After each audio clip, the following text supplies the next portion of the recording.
It's a golden age for British wheelchair tennis with multiple Grand Slam champions and Paralympic medalists. Thanks to funding from the National Lottery, more people are coming to the sport all the time, and I've decided it's my time to join them. Over the next 4 weeks, I'm going to throw myself into the sport as I prepare for my first ever competitive match against one of Britain's rising stars. If I get it in the court, I'm happy. I'll be meeting players at the very top of the game, as well as those who are just discovering wheelchair tennis. It's a freeing feeling being on a tennis court. That's the one time that I don't feel the pain that I'm in normally. I don't have a lot of time to learn, but luckily I've got some of the best in the world to show me the ropes. Hey Gordon, how's it going? Good luck for your match. Cheers, mate. Thank you. This is Billy Takes on Tennis.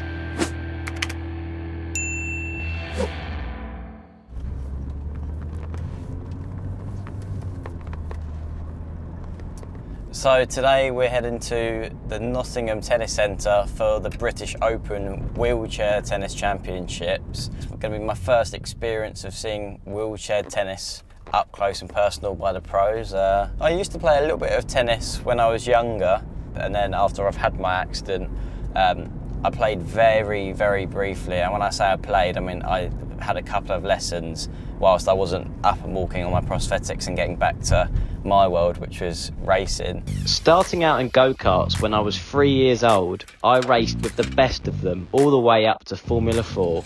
Everything changed for me in 2017 when I had my accident during a British F4 race at Donington Park. But since then, I've returned to racing, both in the cockpit and in front of the camera, taking on challenges on land and on water and learned to run again. And now, I want to see what it takes to compete with the best in wheelchair tennis. Starting the day after the Wimbledon final, the British Open is one of the key dates on the wheelchair tennis calendar. With some of the best in the world competing here in Nottingham, it's the perfect place to get the lowdown on this sport, and I've got the perfect person to show me around. Hi Billy. Hey Gordon, how's it going? Welcome to Nice the British to meet Open. you. Heard this is your first experience of the professional side of wheelchair tennis. Oh yeah, it's my first proper experience with wheelchair tennis. I'm really looking forward to seeing what it's all about, mate. Nice, well, come with me and I'll show you around. Gordon Reid is one of the most decorated wheelchair tennis players of all time. A Paralympic gold medalist, Wimbledon champion and winner of 19 Grand Slam doubles titles. So Gordon, obviously we're here at the British Open, but how's the rest of your season gone so far? Yeah, I mean it's been a tough year for me with an injury. I've had a wrist injury which has kept me out of action for the majority of the year really. I managed to play the Aussie Open and then I had about 5 months where I couldn't train and play. So Wow. it's been challenging. No rest for the wicked for you, mate. It's 2 days later after Wimbledon or whatever, straight back here. This is normally one of the biggest events outside of the Grand Slams for us. And obviously as a British player playing at home, it's an important tournament as well because we get to play in front of the British fans again. So Gordon, thanks for giving us a bit of a tour around the place. It's really impressive. I'm going to head over to centre court now, start watching it and try and pick up a few tips. But yeah, thanks anyway for showing us around. That was a pleasure. No problem. Well, enjoy the tennis. There should be some good action for you to watch. So yeah, enjoy and I'll see you on the court soon.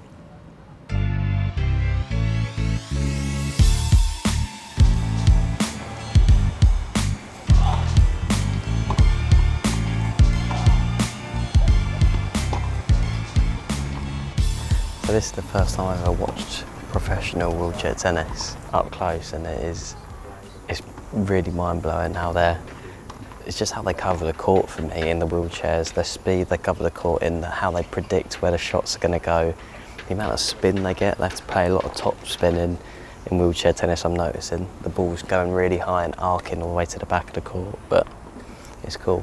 I'm enjoying it.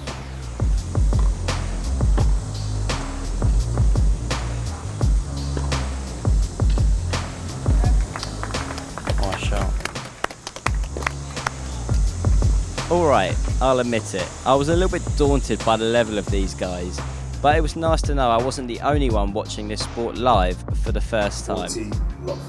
So you've not watched it before today? Oh really?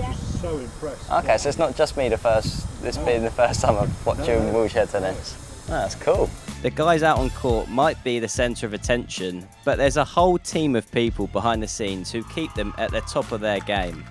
and I've been told about one guy who's pretty unique to wheelchair tennis. Here's the man tinkering away. Hello. Hi, it's James, isn't it? Yeah. Nice to meet you, I'm Billy. Billy. I've heard a lot about you. And Oh dear. They won't be good. If there's anything that goes wrong with the chairs and the equipment, you're the man who's either on court or Well, on call ready to be in the mix. yeah, a little bit. Firefighting, we call it.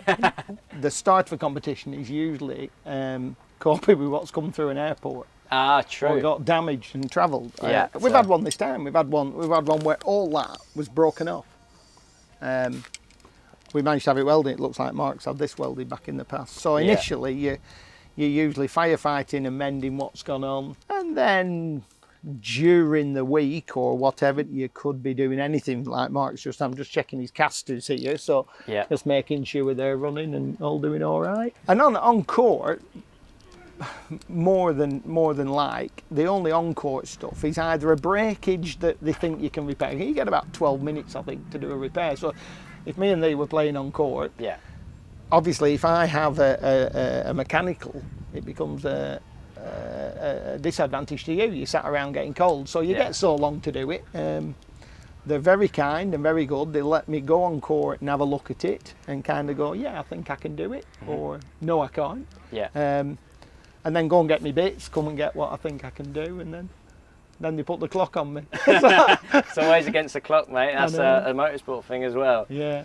There's not a lot of people here doing this sort of thing. You are. No. Everyone has pointed me in your direction. You're the man to go and see. So how did that become how did that become really? It's all a bit. It was just someone that got into. I'm 15. In fact, we should be comparing legs. Really, I'm Comparing, 15 years, 15 years down the line, and about 2 years in, I was doing a bit of basketball actually, and went to pick a friend of mine up. And while we were there, I sat in a wheelchair, and they said, "Well, try a bit of tennis." So I'd never played tennis before, so I got involved with tennis. Yeah. Being a little bit of a handy twiddler with spanners and what have you in a previous life, just enjoyed, well, putting the chair together myself and then helping others. I think this chair needs to go in a minute. Yeah, his dad's on court, so everything's fine. We haven't touched it, so I'll just push that off for him. Always busy. Always got a bit on. There you go. Well, listen, it's been a real pleasure to get a bit of insight into what you do. Thanks for spending a bit of time with me, just chatting through Top man. how it all works. Good luck with it. Good luck with it. Cheers, mate. Yeah, I'm sure if anyone's going to break some bits of a wheelchair, That's it'll good. be this this guy here. So I might need to give you a call about helping move some repairs. I'll be there in his family. Cheers, mate. Thanks, Billy. It was clear from watching the matches and talking to James that a wheelchair tennis chair is a massively technical piece of equipment. If I was to stand any chance of playing competitively in the next few weeks, I was going to have to get used to the chair, and luckily British number 4, Dermot Bailey, had offered to show me around his. Hey Dermot, you alright? Yeah, not bad, mate. How you doing? Yeah, good to see you, good to see you. I've heard you've just finished practicing out on court. How'd it all go? Yeah, it was decent. Yeah, decent. Getting ready for my match later. Yeah. So I thought I'd just take a little seat with you. I mean, that's a hell of a bit of a kit. So the biggest difference is, like, obviously in a day chair, your wheels are pretty straight down, aren't they? Yeah. This one, obviously, they're angled at, I think it's 22-degree camber on this chair. Okay. And just for turning. So does If that you try make the and turn if you go full quicker? speed at this, and then you try to turn, you're just going to go straight out the chair. So. Stop you flipping. Exactly, yeah. Sounds pretty important. Yeah, definitely safety as well. But yeah, we just, that's the main thing on these wheels. And then obviously got the wheel at the back Yeah. here as well. And is that slightly off the ground then? Yeah, you have as this it one is off the there? ground, just so that you've got a bit of tip. So if you lean back for any shot or serve or whatever, So on a you're not serve, going- when you lean back, that back wheel's there. the back wheel's on the ground, and then as you come forward, your front wheel's Stop going you back popping down. wheelies and Exactly. stuff like that. Yeah, the last thing you want to do is go out when you're hitting a serve. Yeah, definitely not. And yeah, and then obviously you've got a lot more strapping. And what about the seat itself? Because that looks like obviously a slightly different. Like, is it the cushioning slightly different to that of a normal wheelchair? Yeah, so it's moulded more towards like my legs and such. So Yeah. it's all to give it the tightest fit you can. Yeah. So you're moving as quickly as you can, you're turning as quickly as you can. That's cool because that's obviously my background's motorsport and racing, and when we are in the cockpit, we get the seats moulded to us. So Okay. it's a similar idea. Like you say, when you've got the G forces in a racing car, you want to be tight. So you don't want to be moving Exactly, about. yeah. And I guess it's like you said, the same for Similar for kind you. of process, yeah. Not the same G-force, but Not the same G force, but you guys move across the court. Yeah, good aggression. Really nice aggressive play. The first thing is you almost want to practice like a figure of 8 behind the baseline. You want to be able to move, because obviously you're able to hit forehands and backhands. Okay. So, but if you're playing tennis and you're just going like side by side, Yeah. the ball's just going to be here. So none of this. You don't want to be side on. You don't want to be side on to going the court. straight back and forth. No, exactly. You want to be going in that motion so that you can get out behind the ball and then moving onto it. So we start here and then you go out here. Okay. And you come back. Yeah. And then you just go back round this side. That might seem pretty straightforward, but I still wanted to know what the escape plan was if my 8s weren't quite in shape. You've got to be able to get out of the way and then into a position to play the shot. Okay. So it's coming towards you, out the way, and then reposition. That seems like you've still got quite a lot. So I'd do that. Are you left or right? I'm oh god, that's testing. I'm right-handed. Right-handed, That's how there much you of a go. beginner I am. I don't know which hand. No, I'm right-handed. Yeah, so you'd probably, if you wanted it on your forehand, you'd be here, you'd get out of the way and then give yourself the space.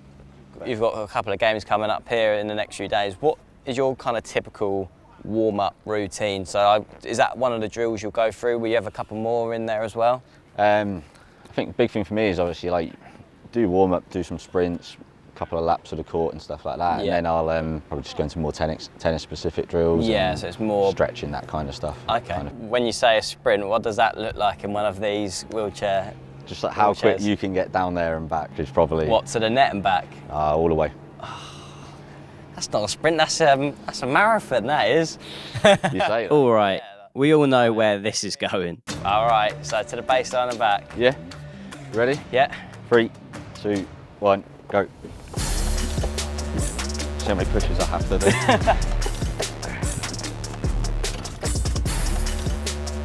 If you turn. Oh no! That's almost too close. He's got me. He's got me. I didn't know, it's right. Oh God. Got a sweat on already. Not even put a racket in my hand yet. But thanks for spending a bit of time with me there. That was really cool. And yeah, I'm going to let you go because you've got some prep to do, ready for your matches coming up. So good luck with that. Perfect. Cheers, bud. Cheers, mate. Thank you. While Dermot went to join his competitors over on the practice courts, I headed off to see some more of the action. And later on in the day, I settled in on centre court for Dermot's first round match. Game Billy. Bailey leads by 4 games to 1. So Dermot's out on the court now playing his first round game. Doesn't look like what we did earlier tired him out at all like it did me because he's 4-1 up and smashing it.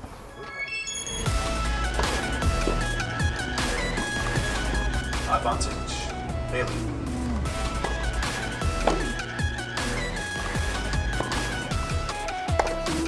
Game and first set Bailey.